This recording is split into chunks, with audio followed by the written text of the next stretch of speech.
CA Harshita Rizwani from HR Institute of Studies. Today we'll be starting with a new chapter in SS for Standard 8 student NCERT. Chapter number 2, Geography. The name of the chapter is Land, Soil, Water, Natural Vegetation and Wildlife Resources. We will be studying about all of this topic about land, about water, about soil, about wildlife in detail in this chapter. So this chapter begins with a small story. We'll be reading the story and understanding the basic background behind the chapter. Okay. In a small village in Tanzania, Africa, Mamba gets up very early in the morning to fetch water. मतलब ये Africa के गांव की बात है जहाँ पे एक लड़की है मम्बा जो मॉर्निंग में उठ के पानी भरने के लिए जाती है. She has to walk a long way and return after a few hours. बहुत लंबा चलना पड़ता है उसको पानी के लिए और बहुत घंटों बाद वो लौटती है. She then helps her mother in the house and joins her brother in taking care of the goats. पानी भरने के बाद अपनी मदर को हेल्प करती है इन हाउसहोल्ड चॉर्स और फिर अपने ब्रदर्स को हेल्प करती है गोट्स की देखभाल करने के लिए. All her family owns is a piece of rocky land around their small hut. उनकी फैमिली के पास क्या है? उनके छोटे से हट के बाद एक जमीन का टुकड़ा, रॉकी जमीन का टुकड़ा है खाली और कुछ नहीं. मम्मा फादर बेटी, मम्मा की जो फादर है वो बहुत ज्यादा हार्डवर्क करके थोड़े मेज या बीन्स ग्रो कर पाते हैं आफ्टर टॉयलिंग हार्ड मतलब बहुत ज्यादा मेहनत करके. This is not enough to feed their families for the whole year. और इतना जो वो कल्टिवेशन करते हैं उनके फादर वो इतना नहीं है कि पूरी फैमिली का मतलब जीवन निकल जाए for the whole year. ठीक है. तो ये थी story about Mamba who lives in Africa. Africa के गांव में रहते तंजानिया. इन जो यहाँ पे बताया अर्ली मॉर्निंग उठ के बहुत लंबा रास्ता जाके she fetches water, then he help her mother, brothers की हेल्प करके लुकिंग आफ्टर द गोट्स. उनकी फैमिली के पास उनके हट के नजदीक एक छोटा सा खाली रॉकी पीस ऑफ लैंड है. उसके फादर मेज बीन्स ग्रो करते हैं और वो इतना सफिशिएंट नहीं है कि उनका लाइवलीहुड या उनका पूरा सर्वाइवल हो जाए फॉर द एंटायर ईयर. ये एक स्टोरी थी अबाउट मम्बा, राइट. ये अपन ने मम्बा की स्टोरी पढ़ी. अब दूसरी स्टोरी अपन पढ़ने वाले हैं अबाउट पीटर. ओके. अब पीटर के बारे में the heart of the sheep rearing region in New Zealand. Peter कहाँ पे रहता है? न्यूजीलैंड में, जिसको बोला जाता है heart of the sheep rearing region. वहाँ पे शिप रियरिंग बहुत ज्यादा होती है इसलिए उसको heart of the sheep rearing region बोला जाता है. Where is family run a wool processing factory. Peter की फैमिली का क्या बिजनेस है? उनके वुल को प्रोसेस करने की फैक्ट्री है. शिप से जो वुल मिलता है वो वुल को प्रोसेस करने की फैक्ट्री है. Every day when he returns from school, Peter school से आता है. Peter watches his uncle taking care of ship. Peter देखता है कि उसके अंकल शिप का देखभाल करते हैं. Their shipyard, उनका जो पूरा shipyard है जहाँ पे सारे ships को एक साथ रखा जाता है, is situated on a wide grassy plain with the hills in far distance. मतलब उनका एक बड़ा सा grassy plain है जहाँ पे उनका shipyard है. It is managed in a very scientific way. बहुत scientific way में वो मैनेज हो रहा है लेटेस्ट टेक्नोलॉजी यूज करके. एंड पीटर फैमिली साथ में वेजिटेबल्स भी ग्रो करते थ्रू ऑर्गेनिक फार्म. तो पीटर के बारे में बोला है कि Peter heart of sheep rearing region that is New Zealand में रहता है. उनकी फैमिली बिजनेस क्या है? Wool processing industry. ठीक है. सो वुल प्रोसेसिंग इंडस्ट्री है. वो स्कूल जाता है. जब स्कूल से आता है तो वो अपने अंकल को देखता है कि अंकल शिप्स का ध्यान रखते हैं. उनका एक शिपयार्ड भी है बहुत बड़ा सा जो एक ग्रासी प्लेन में सिचुएटेड है. उनकी वो ऑर्गेनिक फार्मिंग भी करते हैं. तो बेसिकली ये जो मम्बा और पीटर दोनों की कहानी कैसे एकदम अपोजिट है, राइट. एकदम अपोजिट है इन दोनों की कहानी. ऑब्वियसली पढ़ने से ही समझ आ रहा है कि जो मम्बा का लाइफस्टाइल है वो ट्रेडिशनल और बहुत अनसाइंटिफिक वी कैन से, और जो पीटर की फैमिली का वे ऑफ वर्किंग है काफी साइंटिफिक है. क्लियर. तो देखो Peter and Mamba stay two different parts of the world. Obviously ये अफ्रीका और ये न्यूजीलैंड दोनों वर्ल्ड के अलग अलग पार्ट में रह रहे हैं और दोनों की लाइफस्टाइल भी बहुत डिफरेंट है. दिस डिफरेंस, ये डिफरेंस क्यों है? डिफरेंस तो है ये हम समझ गए उनकी लाइफस्टाइल में, वो तो स्टोरी पढ़ते से हमको समझ आ रहा है. लेकिन सवाल ये उठता है कि डिफरेंस क्यों है? It is because of the difference in the quality of land. कि भाई अलग अलग जगह के लैंड की क्वालिटी अलग होती है, सॉइल की क्वालिटी अलग होती है, वाटर अलग प्रकार का होता है, नेचुरल वेजिटेशन अलग होते हैं, एनिमल्स अलग होते हैं और टेक्नोलॉजी का यूसेज भी अलग होता है. The availability of such resource is the main reason places differ from each other. एक जगह दूसरी जगह से अलग क्यों होती है? Because of availability of resources. कौन से resources? Quality of land, soil, water, latest technology, animals, vegetation. मतलब पीटर और मम्बा की लाइफस्टाइल की डिफरेंट इसलिए बिकॉज उन दोनों वो लोग अलग अलग पार्ट्स ऑफ द वर्ल्ड में रह रहे हैं. वहाँ का सॉइल का क्वालिटी, लैंड का क्वालिटी, वाटर का क्वालिटी, टेक्नोलॉजी का यूसेज, ये सब बहुत डिफरेंट है. ये ये सारे रिसोर्सेज अलग अलग होने के कारण एक जगह दूसरी जगह से डिफर करती है। क्लियर? सो अगर आपको 2 मार्क में पूछ सकते हैं why, what is the main reason why places differ from each other, what is the main reason पूछ सकते हैं क्वेश्चन में कि what is the main reason, ये एकदम कॉमन क्वेश्चन है, places differ from each other. So because of availability of resources, कौन से resources? Land, water, vegetation, technology, इन सब की वजह से एक जगह दूसरी जगह से अलग है। तो अभी तक मैंने बेसिक इंट्रोडक्शन किया, अब अपन आने वाले हैं on our first topic, that is land. Land is among the most important natural resource. Obviously, जितनी भी natural resources है उसमें से एक बहुत ही महत्वपूर्ण, बहुत ही important natural resource है जमीन, land. It covers about 30% of the total area of the earth surface. पूरे earth surface का 30% एरिया क्या है? जमीन है, लैंड है। And all part of this small percentage are not habitable. And all parts of this small percentage are not habitable. Okay. तो just a minute, आपका first जो resource के बारे में अपन पढ़ रहे हैं, ये सबसे पहले आपका चैप्टर स्टार्ट हो रहा है पीटर और मम्मा की स्टोरी से।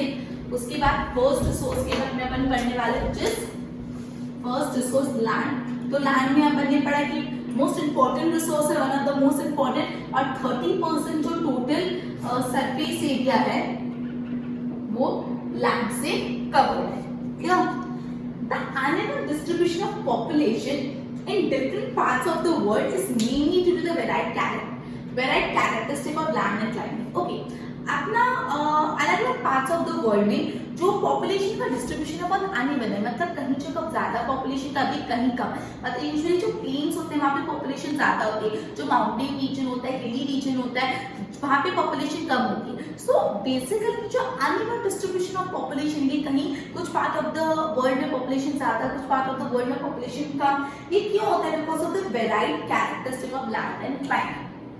The rough topography, steep slope of mountain, low line susceptible to water, logging, desert area, thick forest area, commonly sparsely populated और uninhabited।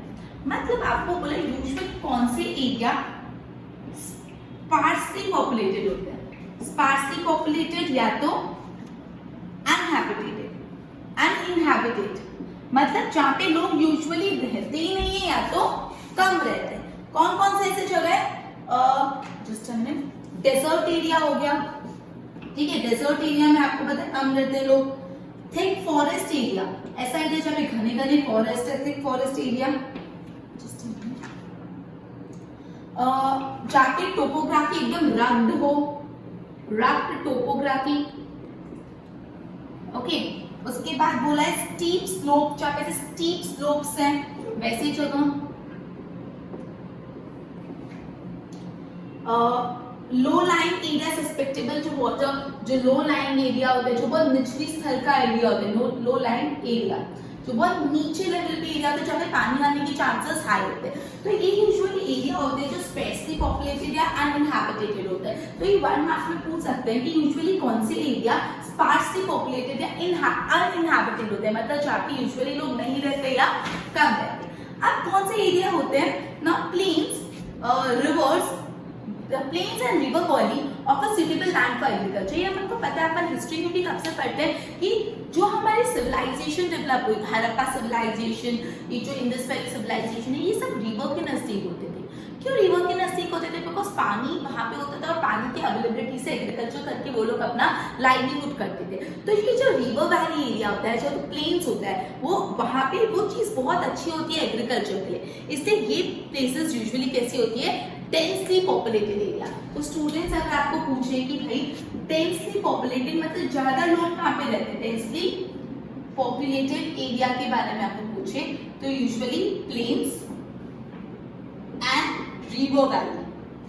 ओके, अब अगेन अगर ऐसा नहीं पूछे कि why plains and river valley are densely populated, ये तो 1 mark में। अब आप ये समझो कि कैसे लाइन में से कितने सवाल बन सकते हैं। ये पूछ सकते हैं कौन कौन से एरिया डेंसली पॉपुलेटेड होते हैं, तो river valley and plains. But क्यों? रीजन ये है because it is it provide suitable land for agriculture, because ऐसी जगह पे एक अच्छी लैंड मिल पाती है for agriculture. क्लियर? और अच्छी लैंड मिल पाएगी for agriculture तो एग्रीकल्चर अच्छे से होगा. क्लियर?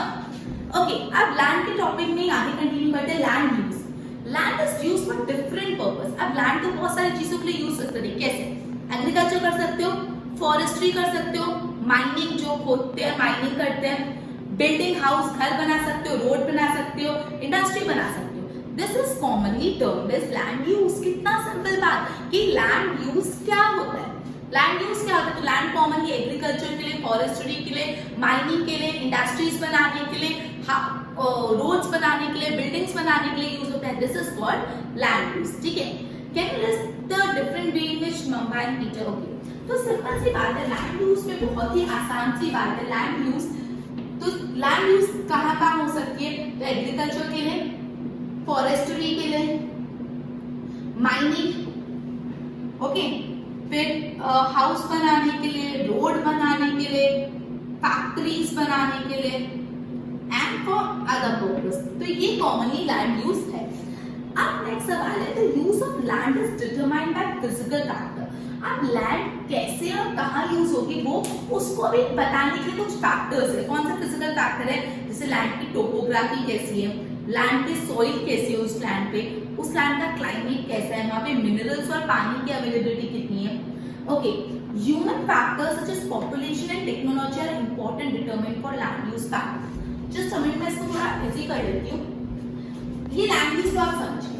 अगर लैंड यूज को डिटरमाइन करने के लिए फैक्टर्स है, कौन से फैक्टर्स डिटरमाइन करते हैं? दो फैक्टर. आपको ऐसे क्लियरली नहीं लिखा, पैराग्राफ फॉर्म में समझने में तकलीफ होगी, इससे बता दी. कुछ फिजिकल फैक्टर्स है, जो फैक्टर्स जो लैंड यूज को डिटरमाइन करते हैं कि लैंड कौन सी लैंड ज्यादा यूज में आएगी. तो कुछ फिजिकल फैक्टर और कुछ ह्यूमन फैक्टर्स है.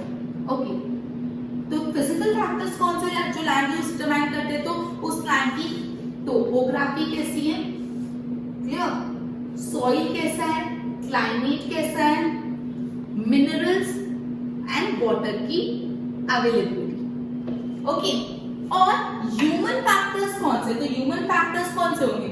एक तो पॉपुलेशन और दूसरा टेक्नोलॉजी.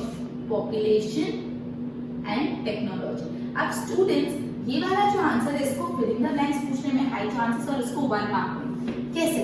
देखो 1 मार्क में आपको पूछ सकते हैं by which physical factors the use of the land is determined. तो आप लिखोगे topography, soil, climate, availability of minerals and water. और अगर आपको ऐसे पूछे human factors such as dash and dash are also important determinant of land use pattern, तो लिखोगे पॉपुलेशन एंड टेक्नोलॉजी. ओके, तो ये आपको पूछ सकते हैं कौन सा फिजिकल फैक्टर है जो लैंड यूज पे जो लैंड यूज को डिटरमाइन करता है, कौन से ह्यूमन फैक्टर. ओके, ये पैराग्राफ फॉर्म में दिया है. Whenever you prepare notes, if you prepare in this manner, very much suitable for you, beneficial for you. Okay, फिर एक टेबल है लैंड यूज पैटर्न की. वो अगेन देखिए टेबल आप देख लेना, फिगर्स वाली टेबल है, सो इतना कुछ समझाने जैसा उसमें नहीं है.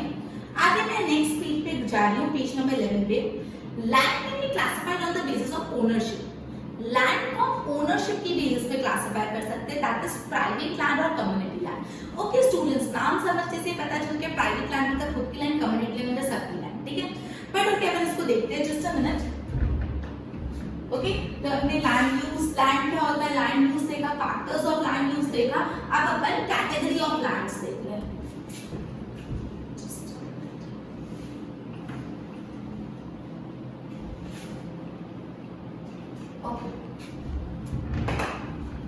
ओके, लैंड को क्लासिफाई किया on the basis of ownership. जो लैंड है उसका क्लासिफिकेशन हो रहा है. क्लासिफिकेशन ऑफ लैंड किस बेसिस पे? उसकी ओनरशिप बेसिस पे. दो टाइप के लैंड होते हैं, प्राइवेट लैंड और community land.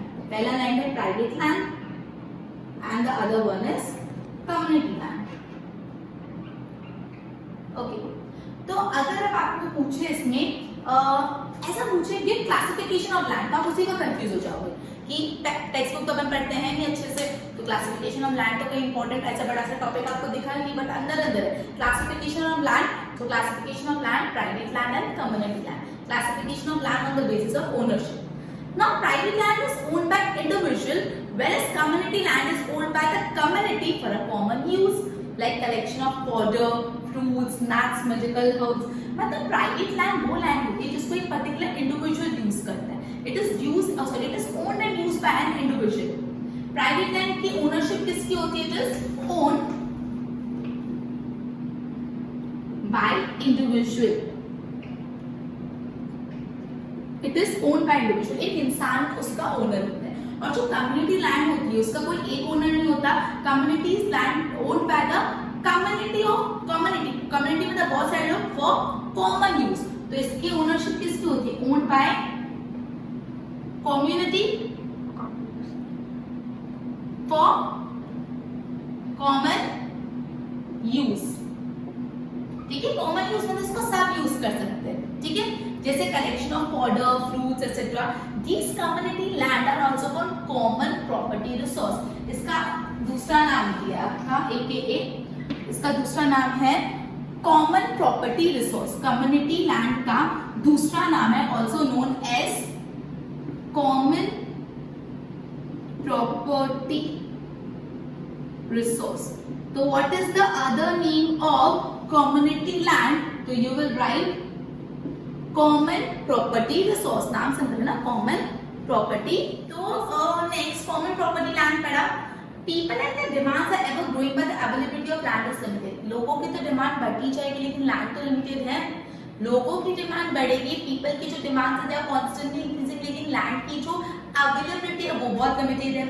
Quality of land also differ from place to place. एक जगह लैंड की क्वालिटी डिफरेंट, दूसरी जगह लैंड की quality different. People start encroaching the common land to build up the commercial area, housing complex in the urban area, and to expand the agriculture land in rural area. Today the vast changes in land use pattern also reflect the cultural changes in society. मतलब बोला है भाई land बहुत कम है लेकिन land को लोग बहुत अननेसेसरी बहुत ज्यादा ओवर यूज कर रहे हैं, जिसकी वजह से लैंड की कमी होती जा रही है. जो कॉमन लैंड है जो कम्युनिटी पर्पस के लिए लोग उसको भी अपने प्राइवेट पर्पस के लिए कमर्शियल कॉम्प्लेक्सेस, शॉपिंग कॉम्प्लेक्स बनाने के लिए यूज कर रहे हैं. लैंड डिग्रेडेशन, लैंड डिग्रेड होती जा रही है. लैंडस्लाइड्स हो रहे हैं, सॉइल इरोजन हो रहा है, डेजर्टिफिकेशन मतलब पूरा का पूरा फॉरेस्ट डेजर्ट में कन्वर्ट हो जाता है. Are the major threats to environment. ये सारे मेजर डर है एनवायरनमेंट के. कौन सा? लैंड डिग्रेडेशन की जमीन पूरी डिग्रेड हो रही है. फिर उसके बाद सॉइल इरोजन, ठीक है, उसके बाद लैंडस्लाइड, उसके बाद डिसर्टिफिकेशन. ये जो चार मेन थ्रेट्स है एनवायरनमेंट को. क्यों? Because of the expansion of agriculture and construction activity. Agriculture construction activity के कारण जो एनवायरनमेंट को थ्रेट्स है वो ये चार है. तो अगर आपको पूछे what are the threats to environment, environment को कौन से थ्रेट है किसके कारण? Because of agriculture and construction activity. Agriculture construction activity के कारण क्या थ्रेट्स है? तो सबसे पहला क्या था students? It was land degradation. Land degrade हो रहा है, ये डर है. उसके बाद लैंड स्लाइड हो रहा है, लैंडस्लाइड्स हो रहे हैं. सॉइल इरोड होती जा रही है, upper layer of the surface of soil पूरा उड़ जाता है, इरोड हो रहा है, सॉइल इरोजन. और जो फॉरेस्ट है वो डिजर्ट में कन्वर्ट हो जाता है, दैट इज डिजर्टिफिकेशन. क्लियर? तो ये भी इंपॉर्टेंट आंसर है फॉर 1 मार्क या 2 मार्क में भी पूछ सकते हैं. ठीक है, ओके. नाउ अब खराब हो रहा है तो क्या करें? बचाओ. Conservation of the land resource. अपन ने पहले लैंड का इंट्रोडक्शन पढ़ा, फिर लैंड यूज किस लिए होता है वो पढ़ा, फिर अपन ने क्लासिफिकेशन ऑफ लैंड पढ़ा, फिर लैंड खराब हो रहा है वो पढ़ा. अब लास्ट में क्या करना है? लैंड को बचाना. Conservation of land resource. Growing population and the ever-growing demand has led to large-scale destruction of forest cover. बोला जो पॉपुलेशन बढ़ने के साथ उनकी जो डिमांड भी बढ़ती जा रही है उससे फॉरेस्ट कवर बहुत ज्यादा डिस्ट्रॉय हो रहा है. एंड जो एरेबल लैंड है, एरेबल लैंड मतलब जहाँ पे वाटर की अवेलेबिलिटी है वो भी खराब होता जा रहा है. ठीक है, Therefore, present rate of degradation of land must be checked.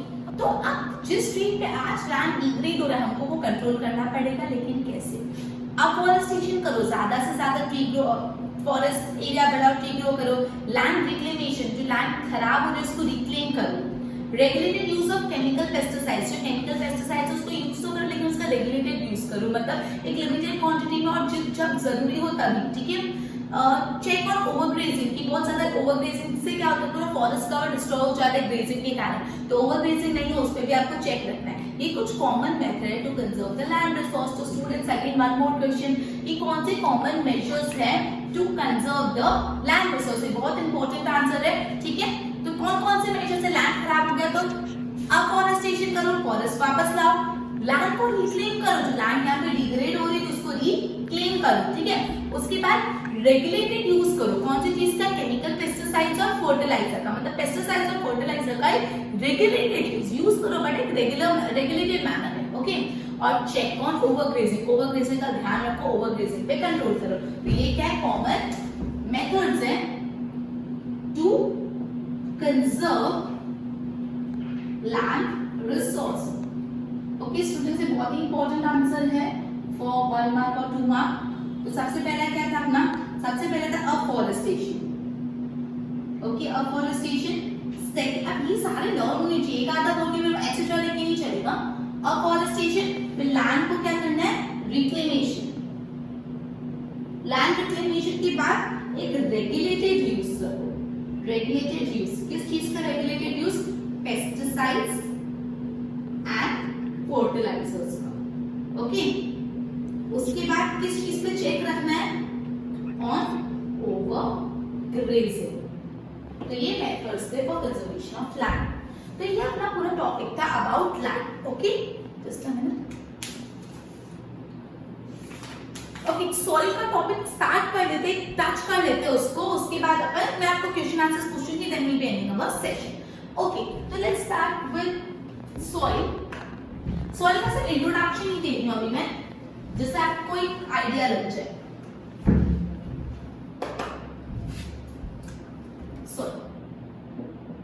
ये सेकेंड रिसोर्स आज के दिन का अपन कर रहे हैं। सॉइल क्या होता है? The thin layer of granny substances covering the surface of the earth is called soil. Thin layer मतलब सॉइल एकदम चिनी होती है, एकदम मोटी जो चिनी टुकड़े होते हैं, और ग्रेनी लेयर्स, ग्रेनी मतलब एकदम छोटे टुकड़े, और ग्रेनी सब्सटेंस होती एक पतली सी लेयर होती है ग्रेनी सब्सटेंस की। कहाँ पे होती है? Covering the surface of the earth, earth surface में होती है, इसको बोलते हैं सॉइल। तो जब भी कोई डेफिनेशन लर्न करना तो इसको टुकड़ों में तोड़ दो, तो it will be much easier for you to learn. तो सॉइल क्या होता है? सबसे पहले एक पतली सी लेयर होती है, तो थिन लेयर होती है। किसकी थिन लेयर होती है? अपने आप से सवाल करो, आंसर करो तो लर्न इजीली हो जाएगा। थिन लेयर होती है किसकी? थिन लेयर होती है ग्रेनी सब्सटेंस की। थिन लेयर होती है ग्रेनी सब्सटेंस की। कहाँ होती है? कहाँ होती है? Covering the surface of earth. Simple definition को 3 पार्ट में तोड़ा और अपनी डेफिनेशन लर्न, और ये सबको अभी के लिए लर्न हो जाना चाहिए। क्या होता है? पतली लेयर होती है, किसकी लेयर होती है? ग्रेनी सब्सटेंस की होती है। कहाँ होती है? Covering the surface of the earth. A thin layer of the grainy substance covering the surface of the earth is known as soil. इसको 1 मिनट से ज्यादा नहीं चाहिए लर्न करने, नहीं देना, ठीक है। लर्न हो ही जानी चाहिए। एक thin layer of granny substance covering the surface of earth. Clear? Okay. It is closely linked to land. Obviously, land के ऊपर soil है, तो land और soil बहुत closely linked है। तो आगे ना फिलहाल soil is closely linked to dash land. Okay? ठीक है? Landform determine the type of soil. Landform मतलब mountains है, plains है, plateau है, कैसा landform है, उस पर depend करता है कि soil का type कैसा। Again fill in the blanks. Dash determine the type of soil. कौन determine करेगा type of soil? Landform. Okay. Soil is made up of organic matter. Soil में क्या होता है? Organic matters होते हैं, minerals होते हैं, weathered rocks होती है. This happens because of process of weathering. अभी weathering क्या होता है अपन next session में करेंगे। मैंने basic soil क्या होता है वो आपको बता दिया। तो आज के सेशन में अपन ने ये चैप्टर स्टार्ट किया मम्मा और टीचर से। मम्मा और टीचर के बारे में पढ़ा हमने, फिर अपने लैंड क्या होता है वो पढ़ा, लैंड यूज के बारे में पढ़ा, लैंड का क्लासिफिकेशन पढ़ा, लैंड कैसे डिस्ट्रॉय हो रहा है वो पढ़ा, और लैंड को कैसे बचाना है वो पढ़ा, और सॉइल को कवर किया, ठीक है। तो स्टूडेंट्स फटाफट 5 क्वेश्चन पूछ लेते हैं, then will be ending. Okay students get ready.